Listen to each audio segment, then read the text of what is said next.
دوسری جانب بنگال سے سینکڑوں کلومیٹر دور میسور میں صدائے حریت لگانے والے اور ملک و ملت کے لیے جان تن لٹانے والے مرد مجاہد شیر میسور ٹیپو سلطان انگریزوں سے مقابلہ کر رہے تھے۔ انگریز ارادہ کر چکے تھے۔ اسی مقصد کے پیش نظر جب انگریزوں نے میسور کے قلعے کو گھیر لیا تو ٹیپو سلطان نے گرجتے ہوئے انگریزوں اور انگریز کے چمچوں سے کہا تھا، سالار ہوں، میں اپنے وائسرائے کا صرف ایک پیغام لے کر تمہارے پاس آیا ہوں کہ تم ہماری برٹش حکومت کی غلامی کو قبول کر لو، اس کی حکومت کے آگے سر جھکا دو اور اپنا یہ حسین قلعہ میرے حوالے کر دو۔ ٹیپو سلطان، فیصلہ تمہیں ابھی اسی وقت میرے سامنے کرنا ہوگا، سوچنے کا کوئی موقع نہیں۔ یا تو غلامی قبول کرو یا موت، سوچنے کا کوئی بھی موقع نہیں۔ اے انگریز جنرل، آج تم اپنی گولیوں کے ساتھ میری زندگی پر چیلنج کرنے آئے ہو۔ اے غدار قوم کے پالتو کتے، اس میسور کی پاک دھرتی پر میرا امتحان لینا چاہتے ہو۔ تم اپنی غلامی کی ناپاک زنجیر میرے ہاتھوں میں ڈال کر اسلام کی مجاہدانہ تاریخ پر کلنک کا ٹیکا لگانا چاہتے ہو۔ میں جانتا ہوں کہ اس وقت میرا پورا قلعہ تمہارے فوجی حصار میں ہے۔ انگریز کے پالتو کتے ہمارے اس پاک دھرتی پر قدم ڈال چکے ہیں۔ میں جانتا ہوں کہ اس وقت میرے پاس غلامی یا موت کے سوا دوسرا کوئی راستہ نہیں ہے۔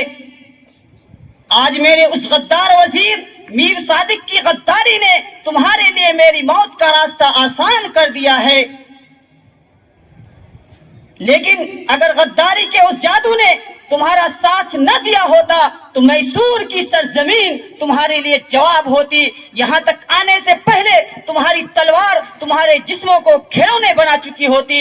میسور کے چیل اور کوے تمہاری لاشوں کو جہنم رسید کر چکے ہوتے۔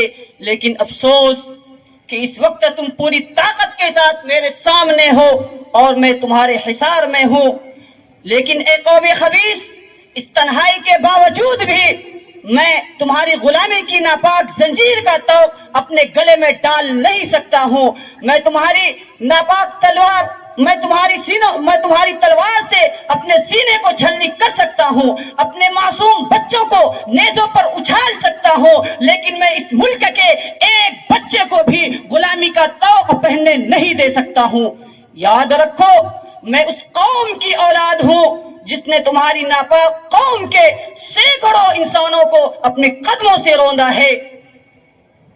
ٹیپو میں آج بھی خالد بن ولید، صلاح الدین ایوبی، طارق بن زیاد، محمد بن قاسم جیسے سورماؤں کا خون دوڑ رہا ہے۔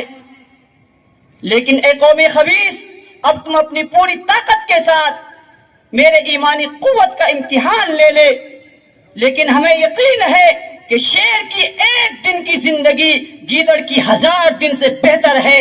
ہم تلوار کی موت کو بستر کی موت پر ترجیح دیتے ہیں۔